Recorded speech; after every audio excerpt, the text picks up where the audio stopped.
ইরানের ক্ষেপণাস্ত্র কর্মসূচি আসলে অপেক্ষাকৃত স্বাধীনভাবে গড়ে উঠলেও গোয়েন্দা, স্যাটেলাইট, নেভিগেশন, সামরিক প্রযুক্তি ও লজিস্টিক সহায়তার ক্ষেত্রে চীন ও রাশিয়ার প্রভাব উল্লেখযোগ্য।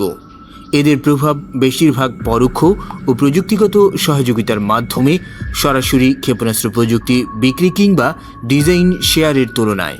রাশিয়া ইরানকে মূলত গোয়েন্দা তথ্য, টার্গেটিং ডেটা এবং কৌশলগত পরামর্শের মাধ্যমে সহায়তা করছে, যা ইরানি ক্ষেপণাস্ত্র ও ড্রোনের নির্ভুলতা বাড়াতে সাহায্য করছে।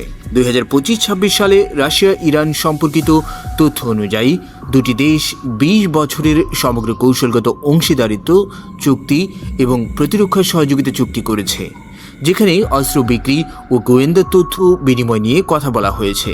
এছাড়া ইউক্রেন যুদ্ধের পরিপ্রেক্ষিতে রাশিয়া ইরানের ড্রোন ও গোলাবারুদ ব্যবহার করছে, যার বিনিময়ে তার ক্ষেপণাস্ত্র ও প্রতিরক্ষা অভিজ্ঞতা ইরানের কাছেও প্রবাহিত হচ্ছে বলে বিশ্লেষকদের অনুমান।